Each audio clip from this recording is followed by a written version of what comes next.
देखो, law of conservation of charge, इसके बारे में बात करें तो इसकी डेफिनेशन क्या बोल सकते हैं, इसकी law of conservation of charge के अकॉर्डिंग क्या होता है कि जो चार्ज है कैन नाइदर बी क्रिएटेड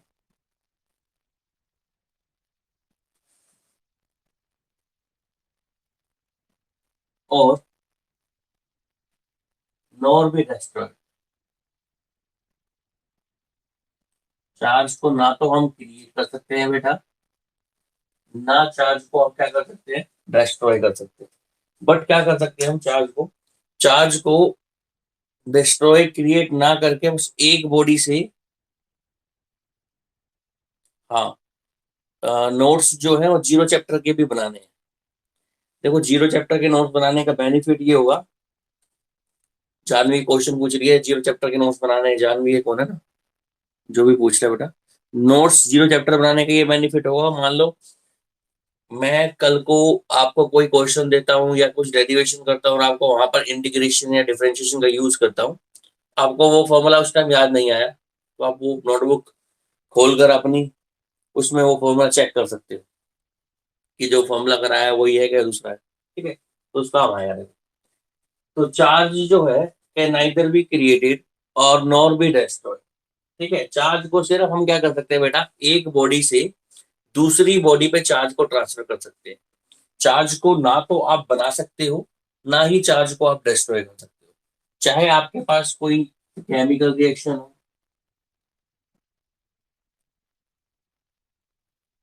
चाहे आपके पास कोई न्यूक्लियर रिएक्शन हो, और चाहे आपके पास कोई फिजिकल रिएक्शन,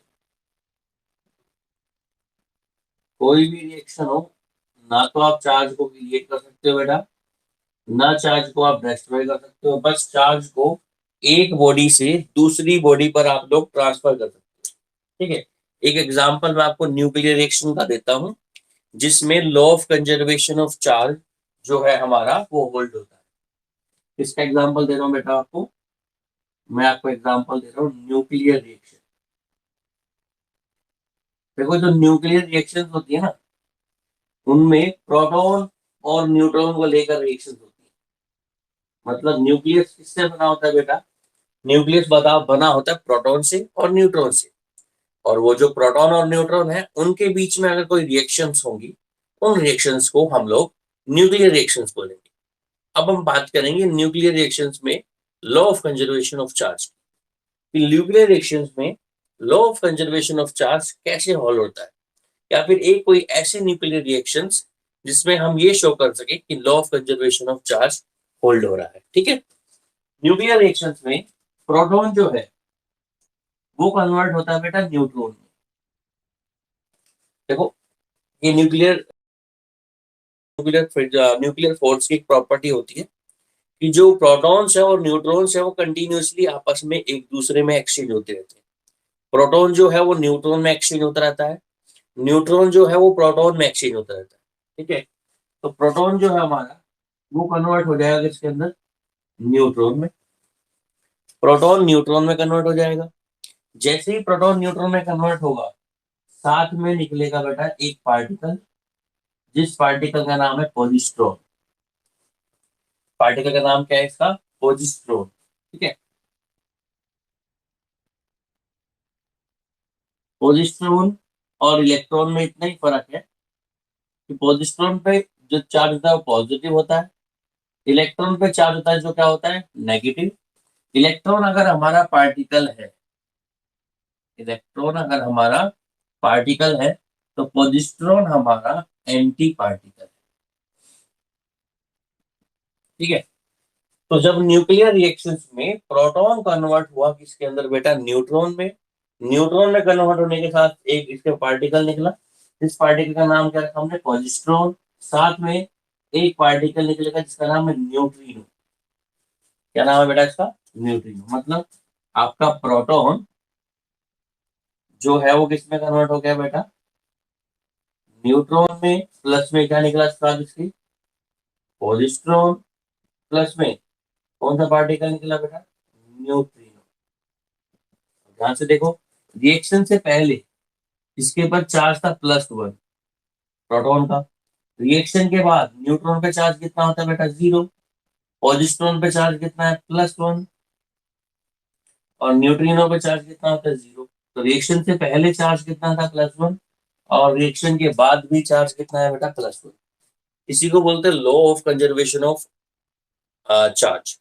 ठीक है, कैसे law of conservation of charge जो न्यूक्लियर रिएक्शन से फॉलो होता है मैंने आपको बता दिया। ठीक है, तो हम law of conservation of charge से आप यही समझते हैं कि चार्ज के नाइदर बी क्रिएटेड और नॉर बी डिस्ट्रॉयड। ये तो थी कल की बात, मतलब जो पेंडिंग था थोड़ा था, एग्जाम्पल के साथ मैंने आपको बता दिया। अब हम वापस से अपने टॉपिक पर आते हैं जो हम पहले पढ़ रहे थे। कल हमने आपको क्या क्या पढ़ाया था उसके ऊपर डिस्कस करेंगे। देखो, कल आपको याद होगा सबसे पहले मैंने आपको फिजिकल क्वांटिटीज के बारे में बताया था, वो क्वांटिटीज जिनको हम मेजर कर सकते हैं फिजिकल क्वांटिटीज, और जिनको हम मेजर नहीं कर सकते वो होती है नॉन फिजिकल क्वांटिटीज। ठीक है, फिजिकल क्वांटिटी दो टाइप की होती है, फंडामेंटल और ड्राइव्ड। फंडामेंटल वो जो किसी पर डिपेंड ना करे, इंडिपेंडेंट हो, जैसे mass, length, time, electric current, temperature, luminous intensity, ये फंडामेंटल है। और ड्राइव्ड वो जो किसी पर डिपेंड करे, मतलब दो या दो से ज्यादा फंडामेंटल क्वांटिटी को मल्टीप्लाई या डिवाइड कर कर अगर कोई क्वांटिटी बनी है, उस क्वांटिटी को हम क्या लोग बोल रहे हैं, fundamental quantity, sorry derived quantity. Derived quantity का एग्जांपल मैंने आपको बताया था, एरिया, स्पीड, ये सब ड्राइव्ड क्वांटिटी। जहां दो या दो से ज्यादा फंडामेंटल क्वांटिटी का यूज कर ले उसे हम क्या बोलते हैं, ड्राइव्ड क्वांटिटी। उसके बाद मैंने आपको बताई थी मेजरिंग प्रोसेस। मेजरमेंट का प्रोसेस एक बेसिकली कंपैरिजन का प्रोसेस। आप किसी चीज को मेजर कर रहे हो, इसका मतलब आप उस चीज को किसी चीज से कंपेयर कर रहे हो, तो ये है आपका मेजरमेंट का process. Measurement is a process of comparison. मैंने बोला कि मेरा वेट 800 किलोग्राम है, तो मैं बोल रहा हूँ कि मेरा वेट 1 किलोग्राम से 800 टाइम्स ज्यादा है। हम उसको कंपेयर कर रहे हैं। और किसी भी मेजरमेंट प्रोसेस को हम लिख किस तरीके से लिखते हैं, कोई फिजिकल क्वांटिटी को लिखते हैं किसकी तरीके से बेटा, एन इंटू यू। एन हमारे पास क्या है, न्यूमेरिकल वैल्यू है, यू हमारे पास क्या है, यूनिट। और यहाँ से एक बात भी बताई थी मैंने आपको, जो न्यूमेरिकल वैल्यू होती है वो होती है इनवर्सली प्रोपोर्शनल, इसके बेटा यूनिट। यूनिट का साइज अगर ज्यादा होगा तो न्यूमेरिकल वैल्यू कम होगी, यूनिट का साइज अगर कम होगा तो न्यूमेरिकल वैल्यू भी ज्यादा होगी। ये सब उन्हीं बच्चों को समझ में आ रहा होगा जिन्होंने कल मेरी रेगुलर पूरे टाइम पे क्लास ली। उसके बाद मैंने बात करी थी बेटा फिजिकल क्वांटिटी की, यूनिट की। फिजिकल यूनिट जिसको बोलते हैं, फिजिकल यूनिट क्या होता है बेटा, फिजिकल यूनिट किसी भी क्वांटिटी को मेजर करने के लिए जो स्टैंडर्ड क्वांटिटी हमने चूज की है, उस स्टैंडर्ड क्वांटिटी, जैसे मास को मेजर करने के लिए स्टैंडर्ड हमने किलोग्राम लिया है, लेंथ को मेजर करने के लिए स्टैंडर्ड हमने क्या लिया है, मीटर लिया है। तो वो जो स्टैंडर्ड क्वांटिटी जो किसी क्वांटिटी को मेजर करने के लिए आपने चूज की है, रेफर की है, उसी को हम क्या बोल रहे हैं, फिजिकल क्वांटिटी। तो उसी को हम क्या बोल रहे हैं, फिजिकल यूनिट। और फिजिकल यूनिट की कुछ करेक्टरिस्टिक्स थी, ये सारी चीजें मैं आपको कल पढ़ा चुका हूँ। फिजिकल यूनिट की कुछ करेक्टरिस्टिक्स थी। Number 1, physical unit well define होनी चाहिए। नंबर 2, इसका साइज कन्वीनियंट होना चाहिए। नंबर 3, ये टाइम वेदर के अकॉर्डिंग चेंज नहीं होना चाहिए, प्रेशर, वॉल्यूम, टेम्परेचर, इनके अकॉर्डिंग ये चेंज नहीं होना चाहिए। नंबर 4, ये इंटरनेशनली एक्सेप्टेड होना चाहिए। इतनी बातें हम कल कर चुके थे। आज का आर्टिकल जो है हमारे पास, वो आज का आर्टिकल क्या है बेटा, सिस्टम ऑफ यूनिट। आज का आर्टिकल क्या है, system of unit. System of unit का मतलब क्या हुआ, देखो आप 9th क्लास में पढ़ रहे थे जब, तो 9th क्लास में आपको टीचर एक बात बोलता था, मैं आपको वहीं से देखो, जो चीज हमने पीछे से पढ़ी है ना बेटा, जो 9th में, 8th में, 7th में पढ़ी है, अगर उनको रिजेंबल करा के मैं तुम्हें आगे पढ़ाता हूँ तो वो चीजें तुम्हें लंबे टाइम तक याद रहेंगी और वो एकदम से समझ में भी आएगी। 9th क्लास में टीचर जब आपको पढ़ा रहा था, फिजिक्स का टीचर बेसिकली, उसने एक बात बोली होगी कि मास को हमेशा किलोग्राम में लो, ठीक है, लेंथ को हमेशा मीटर में लो, और टाइम को हमेशा किस में लो, सेकेंड में। अगर मास ग्राम में दे रखा था तो किस में कन्वर्ट करवाता था, वो किलोग्राम में। लेंथ अगर सेंटीमीटर में दे रखे तो किस में कन्वर्ट कराता था, वो मीटर में। और टाइम अगर आवर्स में दे रखा तो किस में कन्वर्ट कराता था, वो सेकेंड में। ये चीजें थी। तो वहां पर वो चीजें कन्वर्ट कराने का रीजन क्या था बेटा, कि जब हम किसी चीज को कैलकुलेट कर रहे हैं, कोई भी क्वेश्चन सोल्व कर रहे हैं, कोई भी कैलकुलेशन कर रहे हैं, फिर कोई भी साइंटिफिक स्टडी कर रहे हैं हम लोग, तो हमें एक सिस्टम ऑफ यूनिट में रहकर कैलकुलेशन करनी चाहिए। सिस्टम ऑफ यूनिट में रहकर कैलकुलेशन क्यों करनी चाहिए, क्योंकि भाई अगर हम एक सिस्टम में रह के कैलकुलेट करेंगे, मान लो मैं भी एक सिस्टम में रह के कैलकुलेशन कर रहा हूँ, मैं मास को किलोग्राम ले रहा हूँ, लेंथ को मीटर ले रहा हूँ, टाइम को सेकंड ले रहा हूँ, आप भी मास को किलोग्राम, लेंथ को मीटर, टाइम को सेकंड ले रहे हो, तो आप भी अपने अपने घर पर बैठकर रिसर्च कर रहे हो या कोई कैलकुलेशन कर रहे हो, मैं भी अपने घर बैठकर रिसर्च या कैलकुलेशन कर रहा हूँ, तो हमारे दोनों के रिजल्ट एक जैसे आए, रिजल्ट में कोई डिफरेंस ना आए, इसलिए सिस्टम ऑफ यूनिट्स बनाया गया। सिस्टम ऑफ यूनिट्स के अंदर हमें ये बताया गया होता है कि मास को हम किस में मेजर करेंगे, लेंथ को हम किस में मेजर करेंगे, और बेसिकली टाइम को हम किस में मेजर करेंगे। वो सिस्टम ऑफ यूनिट तीन टाइप के होते हैं। सिस्टम ऑफ यूनिट हमारे पास तीन टाइप के होते हैं। नंबर वन, एक होता है MKS। MKS मतलब एम मतलब बेटा, एम हमारे पास मतलब मीटर, मतलब जिस सिस्टम में लेंथ को हम लोग मीटर में मेजर करें। के मतलब किलोग्राम, मतलब मास को किस में मेजर करें बेटा, किलोग्राम में। ठीक। एस मतलब टाइम, टाइम मतलब क्या, सेकंड, और टाइम को किस में मेजर करें, सेकंड में। ऐसे सिस्टम ऑफ यूनिट जो हम 9th क्लास में पढ़ते थे, जो स्टार्टिंग से पढ़िए, जनरली यही यूज होता है बेटा हर जगह। ऐसे सिस्टम को हम कौन सा सिस्टम बोलते हैं, MKS के अंदर। मैं आपको कोई क्वेश्चन कराऊं और बोलो इसको MK सिस्टम में सोल्व करना, तो आपको चीज याद रखनी है, मास मीटर में करना है, लेंथ मास सॉरी किलोग्राम में करना है, लेंथ मीटर में करनी है, और टाइम किस में करना है, सेकंड। उसके बाद दूसरा सिस्टम हमारे पास क्या है, CGS। ये भी इंपॉर्टेंट है, बहुत जगह यूज होता है ये भी। ठीक है। 11th क्लास के तो मतलब आधे चैप्टर्स CG सिस्टम में सोल्व होंगे, और आधे आपके पास MKS में सोल्व होंगे। ठीक है, 11th क्लास की बात करो। CGS के अंदर मतलब, C मतलब सेंटीमीटर, G मतलब ग्राम, H मतलब सेकंड। जिस सिस्टम ऑफ यूनिट में लेंथ को सेंटीमीटर में, मास को ग्राम में, और टाइम को सेकंड में मेजर करते हैं, उस सिस्टम ऑफ यूनिट को हम कौन सा सिस्टम बोलते हैं बेटा, CGS। ठीक है। तीसरा हमारे पास सिस्टम ऑफ यूनिट है FPS। नाम समझ गया होगा बेटा, F मतलब फुट, P मतलब पाउंड, और S मतलब सेकंड। ठीक है। जिस सिस्टम ऑफ यूनिट में मास पाउंड में, लेंथ फुट में, और टाइम सेकंड में मेजर हो, उसे कौन सिस्टम बोलते हैं, FPS। तीन टाइप के सिस्टम हो गए हमारे पास, MKS, CGS, FPS। MKS, CGS और FPS, ये तीन सिस्टम ऑफ यूनिट्स है। इसके अलावा एक सिस्टम ऑफ यूनिट और भी है, जिसको बोलते हैं SI। SI का मतलब क्या होता है बेटा, स्टैंडर्ड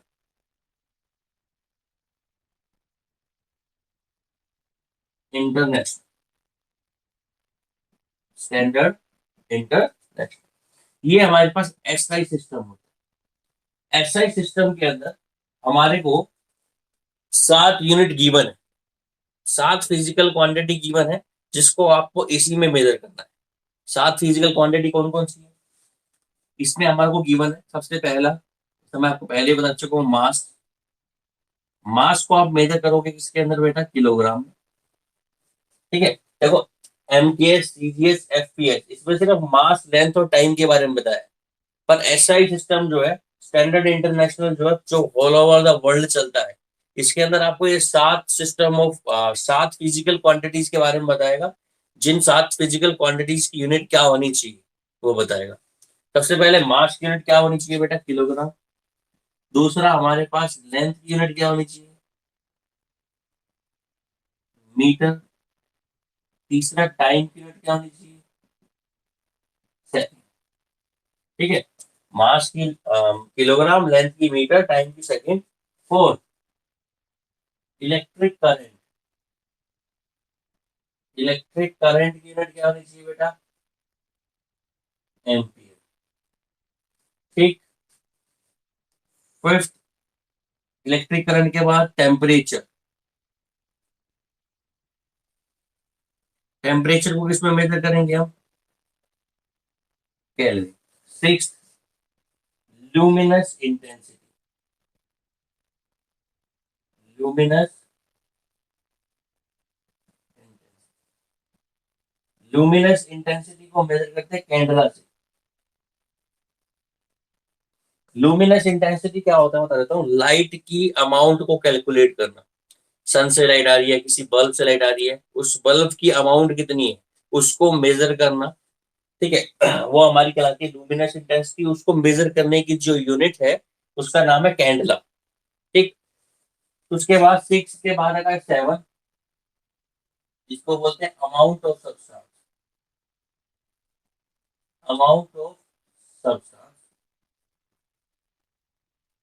इसको यूनिट का है मोल।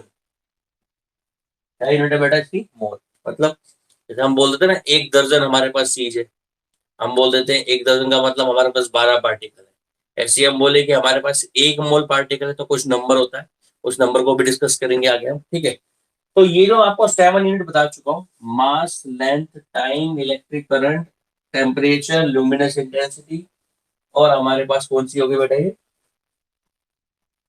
Amount of substance. ये जो हमारे पास 5 यूनिट है, सॉरी 7 यूनिट है, इन यूनिट को हम बोलते हैं स्टैंडर्ड इंटरनेशनल। ये कौन से सिस्टम में आती है बेटा? SI सिस्टम में आती है ना। और हर यूनिवर्स के हर कंट्री के अंदर SI सिस्टम फॉलो होता है। आप किसी चीज को कैलकुलेट कर रहे हो, अगर आपके पास उस कैलकुलेशन के दौरान इलेक्ट्रिक करंट आ जाए तो आपको ये मान के चलना है आपको इलेक्ट्रिक करंट की यूनिट एम्पियर लेनी है। अगर उसके अंदर आपको टेम्परेचर मिल जाए तो टेम्परेचर में आपको केल्विन का यूज करना है, ना कि सेल्सियस का। ठीक है, तो ये हमारे पास स्टैंडर्ड इंटरनेशनल यूनिट होगी। इसके अलावा बेटा 2 सप्लीमेंट्री यूनिट्स और है, बता देता हूँ इसको। स्टैंडर्ड यूनिट के बारे में समझ में आ गया। कितनी SI यूनिट कितनी है बेटा? 7। 3 टाइप के सिस्टम हमने बता दिए, सॉरी 4 टाइप के सिस्टम बता दिए, MKS, FPS, CGS, SI। MKS में 3 यूनिट आती है, FPS में 3, CGS में 3, और SI में कितनी यूनिट्स आती है बेटा? 7। 7 का नाम आपको बता ही दिया है। अब इसके अलावा 2 सप्लीमेंट्री यूनिट और है। सप्लीमेंट्री यूनिट जिनको SI सिस्टम में ही डाला हुआ है, पर इनको अलग से लिखा हुआ है। सप्लीमेंट्री यूनिट, 2 सप्लीमेंट्री यूनिट है। एक तो हमारे पास है बेटा plane angle. Plane angle, plane angle वही जो थीटा आप पढ़ते आ रहे हो, है ना। और आपको याद होगा जब मैंने आपको टिग्नोमेट्री पढ़ाई थी, टिग्नोमेट्री में मैंने आपको बताया था एंगल को मेजर करने के लिए 2 मेथड होते हैं, एक डिग्री और दूसरा रेडियन। जो रेडियन है वो स्टैंडर्ड है, रेडियन का यूज जनरली हर जगह होता है। तो प्लेन एंगल वही है जो नॉर्मल हम एंगल पढ़ते हैं, उसको किस में मेजर करते हैं? उसकी यूनिट क्या है बेटा? रेडियन। प्लेन एंगल की यूनिट क्या है? रेडियन। दूसरा एक होता है बेटा सॉलिड एंगल। प्लेन एंगल जो होता है वो 2 डायमेंशनल में होता है, एक सिंगल प्लेन में। ये किस में होता है बेटा? 3 डायमेंशनल में। ठीक है, सॉलिड एंगल को मेजर करने के लिए जो यूनिट है उसका नाम है स्ट्रेडियन। स्ट्रेडियन, ठीक। रेडियन और स्ट्रेडियन। रेडियन जो यूनिट है वो किसकी है बेटा? सॉलिड एंगल की। और स्ट्रेडियन जो यूनिट है वो किस, सॉरी, रेडियन जो यूनिट है वो किसकी है? प्लेन एंगल की। और स्ट्रेडियन जो यूनिट है किसकी है बेटा? Solid angle. अब मेरी बात जरा ध्यान से सुनो। देखो, एक छोटी सी मैं आपको स्टोरी सुनाता हूँ। उस स्टोरी का सुनाने का लॉजिक क्या है? उस स्टोरी का सुनाने का लॉजिक ये कि जो मैं आपको बात बताना चाहता हूँ वो स्टोरी के थ्रू ही समझ में आएगी। भाई, बहुत साल पहले एक ना राजा था। देखो, आप स्टोरी सुनने के टाइम आपके दिमाग में आया होगा कि चलो थोड़ी देर रिलैक्स तो मिलेगा, दिमाग तो यूज नहीं करना पड़ेगा, है ना। यही होता है। और बाकी जो मैं आपको पढ़ा रहा हूँ इसमें भी अगर आप रिलैक्स होकर पढ़ोगे ना तो ये भी बहुत ईजी चीज है, कोई डिफिकल्ट चीज नहीं है। एक बार क्या होता है भाई, एक राजा होता है।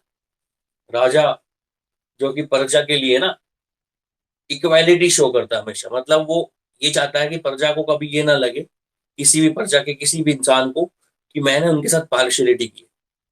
तो वो इक्वालिटी में बिलीव करता है। इक्वालिटी में बिलीव इसलिए करता है, वो चाहता है कि हर इंसान को मेरे द्वारा जो भी चीज दी गई हो सबको इक्वल मिले, इक्वल अमाउंट में मिले। तो राजा ने एक दिन डिसाइड किया कि वो ना पूरी प्रजा में, ये देखो एक हाइपोथेटिकल स्टोरी है जो बनाई हुई है शायद, ठीक है, मैंने बनाई थी, मैंने बना दी हो, मुझे याद नहीं है, या मैंने कहीं पढ़ी भी होगी। हाइपोथेटिकल स्टोरी, इस स्टोरी का जो मेन कंसेप्ट है ना, वो आपको कोई एक बात समझाना है, और वो बात तभी समझ में आएगी जब इसको इस एग्जाम्पल से लेके चलते हैं, ठीक है। तो उसने डिसाइड किया राजा ने कि भाई हम लोग क्या करेंगे, हम लोग अपने पूरी प्रजा के अंदर ना कपड़ा बांटेंगे। कपड़ा समझते हो ना, थान टाइप का लंबा कपड़ा होता है। कपड़ा बांटेंगे, पर कंडीशन ये है कि हर इंसान को बराबर कपड़ा मिले, हर इंसान को बराबर कपड़ा मिले। ठीक है भाई, तो डिसीजन स्टार्ट हो गया। तो राजा ने बोला, भाई कपड़ा कैसे नापेंगे? राजा ने बोल दिया कि भाई जो ये मेरा हाथ है ना, मेरा हाथ, इस हाथ की लंबाई नाप लो।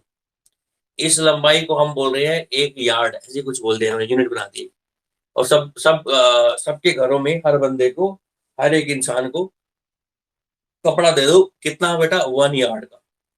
कितना कपड़ा दे दो? 1 यार्ड। तो राजा ने कपड़ा बांटना शुरू करवाया। राजा के हाथ से कपड़े की मेजरमेंट होने लगी।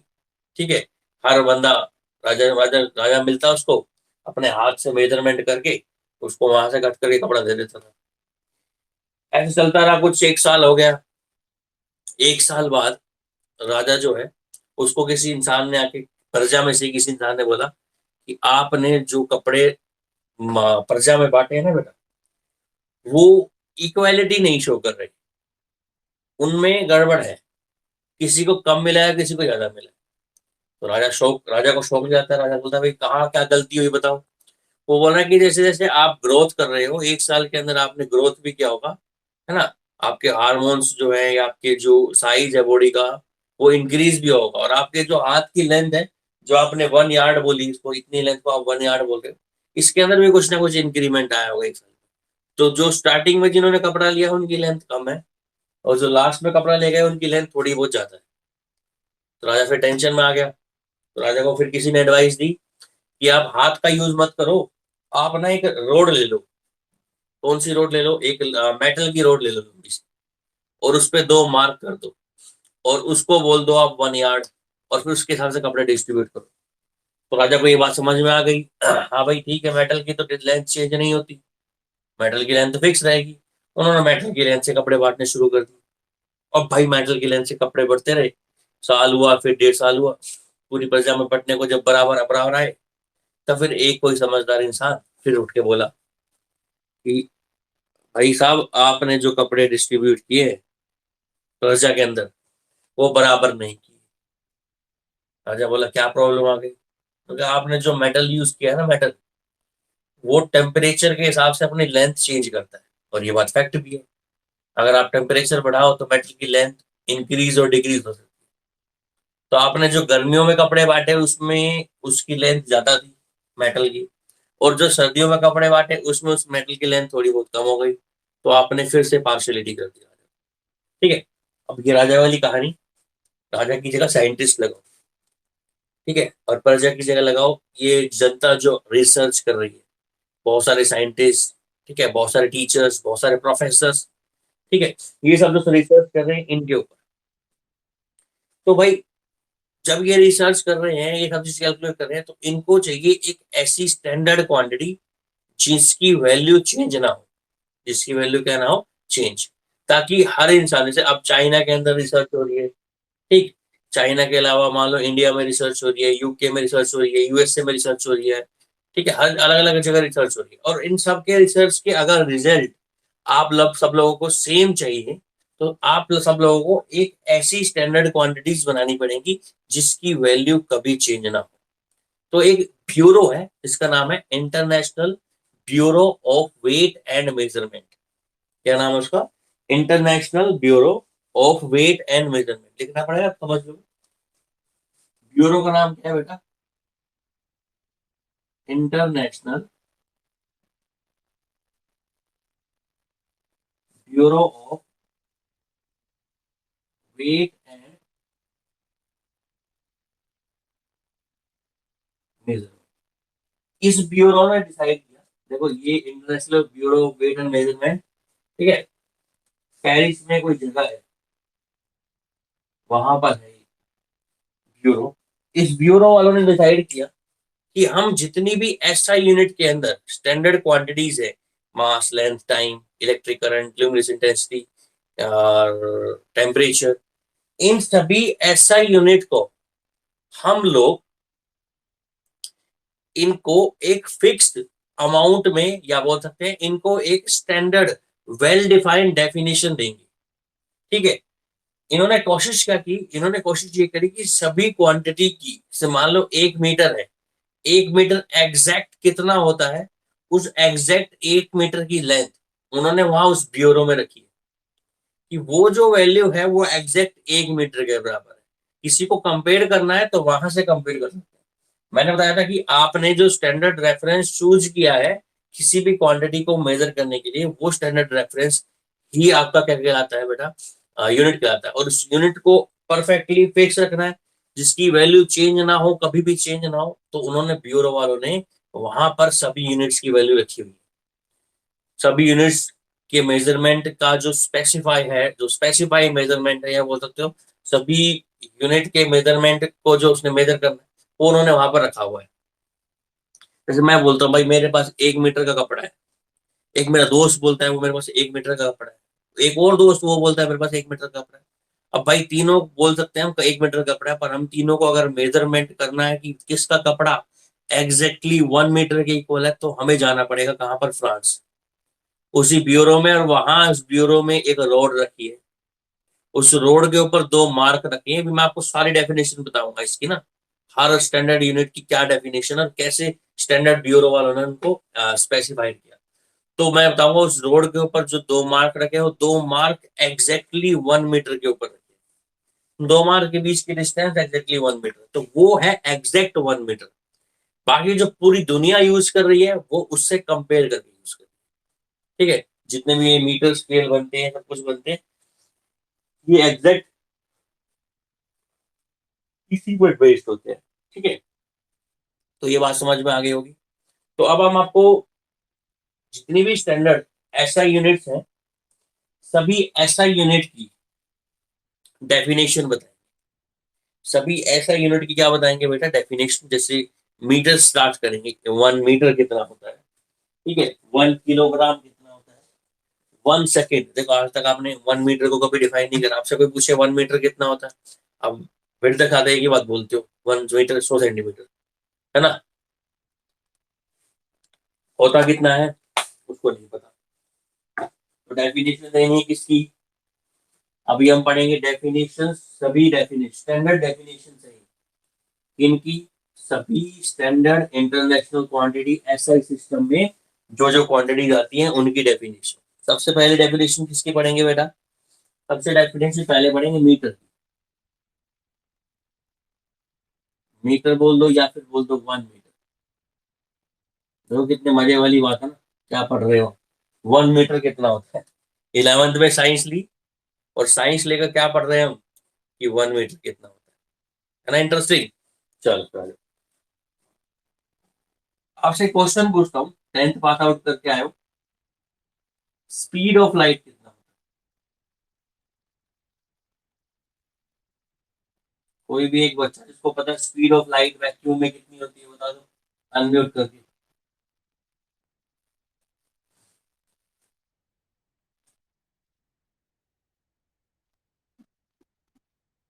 बिल्कुल गलत, यही बोल रहे हो, यही बोल रहे हो ना। चलो बोल रहे, स्पीड ऑफ लाइट कितनी होती है, 3 × 10⁻⁸ पर सेकेंड होती है, 10th के अंदर। अब आप 11th क्लास, इसकी वैल्यू ये नहीं होती, इसकी वैल्यू आप याद रखना जो बता रहा हूँ मैं। इसकी वैल्यू थी 2.99, 2.99792 456 या 458, 2.99792 458, जिसको राउंड ऑफ करके 3 लिखा गया है, इनटू में 10⁸ ठीक है। देखो लाइट की स्पीड कितनी होती है, 2.99, ठीक, 792 458 इंटू 10⁸ अगर इसको हम थोड़ा सोल्व करें, 10⁸ का मतलब कितना हो जाएगा, 299 792 458, ये रहेगा। फिर 10 की पावर 8 है, इसके नीचे का कितना आएगा, इसके अगर डिवाइड, इसके अगर पॉइंट को हटाएंगे तो 1 2 3 4 5 6 7 8, 8 जीरो आएंगे, 3 और 3 6 और 2 8, और ये 8 जीरो इससे कैंसिल हो जाएंगे, कितना आएगा 299 792 458। हम बोलते हैं लाइट की स्पीड, है ना, यहाँ सब लाइट की स्पीड ये होती है, कितने मीटर लाइट ट्रेवल करती है कितने सेकंड में, 1 सेकंड। कितने मीटर लाइट ट्रेवल कर लेती है 1 सेकंड में, 29 करोड़ 97 लाख 92,458, इतने करोड़ 1 सेकंड में ट्रेवल कर लेती है। ये बात आपको पता होगी, मैं इसको जरा साइड में लिख देता हूँ, क्योंकि यही डेफिनेशन आपको 1 मीटर की डेफिनेशन बताएगी। जो लाइट की स्पीड है वो कितनी है, 29,000, 2.99, है ना, 2.99 792 458। लाइट इतना मीटर डिस्टेंस ट्रेवल करती है कितने सेकंड में बेटा, 1 सेकंड। ये बात मानते हो, ठीक। अगर लाइट 1 मीटर डिस्टेंस ट्रेवल करेगी, 1 मीटर डिस्टेंस ट्रेवल करेगी, तो कितने सेकंड में करेगी, 1/299,792 into 458, है ना। 1 सेकंड का 29 करोड़ 97 लाख 92,458 पार्ट, 1 सेकंड को इतने पार्ट में डिवाइड कर दो, इतने टाइम के अंदर लाइट जितनी डिस्टेंस ट्रेवल करेगी वो डिस्टेंस किसके इक्वल होगी बेटा, 1 मीटर। किसके इक्वल होगी, ये हो गई हमारे पास 1 मीटर की डेफिनेशन। क्या डेफिनेशन देंगे 1 मीटर की, 1 metre is the distance distance travelled distance traveled by the light distance traveled by the light in vacuum, distance traveled by the light in vacuum in कितने टाइम में बेटा, इतने time, 1/299,792,458 second is equals to, किसकी equal होगी बेटा, 1 metre.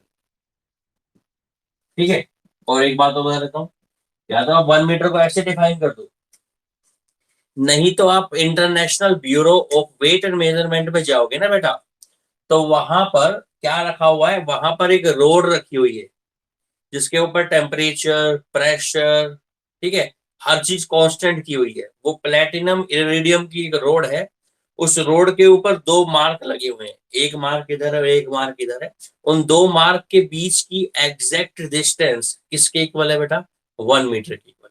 तो या तो आप ऐसे लिख सकते हो कि distance travelled by the light in vacuum in this in second, इतने सेकेंड में, वो किसके इक्वल है, 1 मीटर। या आप देखो, it is the distance between the 2 mark of a rod of platinum iridium alloy, ठीक है, which is placed in International Bureau of Weight and Measurement, है ना, at constant temperature and pressure.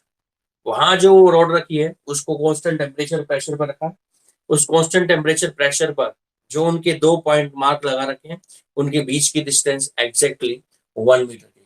ठीक है, तो ये हम लोगों ने स्टार्ट कर दिया है। ये जो डेफिनेशन कंप्लीट होने के बाद ना, ये समझ लो ऑलमोस्ट चैप्टर इसका कंप्लीट ही है, यूनिट एंड मेजरमेंट कंप्लीट हो जाएगा। इसके बाद हम लोग इसी के अंदर डायमेंशन फॉर्मूला, जो इसका मेन इंपॉर्टेंट टॉपिक है, या बोल सकते हैं मेन इंपॉर्टेंट जो चैप्टर के अंदर है, उसको डिस्कस करेंगे। ठीक है बेटा, तो आज की आपकी क्लास यहीं ओवर होती है। अगर आपको किसी को कुछ डाउट है तो वो पूछ सकता है जी। क्लाउड देखें, क्लाउड, अगर क्लाउड, जैसे तुम क्लाउड के नीचे खड़े हो, वो क्लाउड को शेप बना रहा है, वो तुम्हारे सर पे कुछ ना कुछ एंगल बनाएगा। अभी तक तो हमने एंगल पढ़े थे, दो लाइन के बीच में एंगल है ना, एक लाइन ये है, एक लाइन ये है, इन दोनों के बीच में ये एंगल है, ये एक प्लेन एंगल होता है, टू डायमेंशनल एंगल। अगर कोई थ्री डायमेंशनल शेप किसी पॉइंट पे जो एंगल बना रही हो, उस एंगल को बोलेंगे सॉलिड एंगल। अभी मैंने आपको मीटर की डेफिनेशन बताई है, उसके बाद किलोग्राम की, फिर उसके बाद सन सेकंड की, फिर 1 एम्पियर की, सारी डेफिनेशन पढ़ेंगे तो सप्लीमेंट्री यूनिट उन दोनों की डेफिनेशन भी आएगी, क्योंकि हमने रेडियन पढ़ा हुआ है, स्ट्रेडियन भी पढ़ेंगे। ठीक है, 1 स्ट्रेडियन कितना होता है, और वो स्ट्रेडियन को मेजरमेंट कैसे करते हैं वो हम बात करते हैं। सॉलिड, एक एग्जांपल और सुनाता हूँ आदित्य। सॉलिड स्पीयर देगा, स्पीयर, सॉलिड स्पीयर जो है अपने सेंटर पर एंगल बनाता है 4 पाई का। कितना एंगल बनाता है? 4 पाई। ये कैसे बनाने लगता है, स्ट्रेडियन जब पढ़ेंगे तब समझ में आएगा। कोई भी थ्री डायमेंशनल स्ट्रक्चर किसी पॉइंट पे जो एंगल बनाती है उसे सॉलिड एंगल बोलते हैं। ठीक।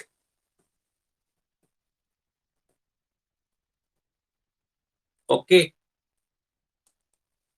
और किसी को डाउट हो तो कुछ पूछ सकता है,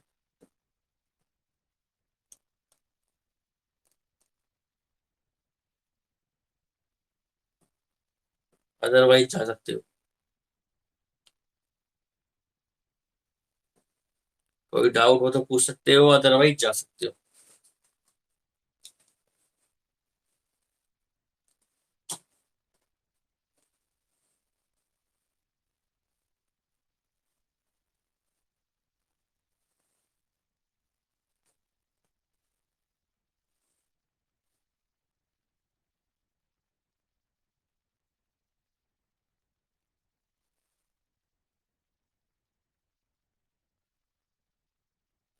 देव, क्लास ओवर हो गई है, सो गया क्या?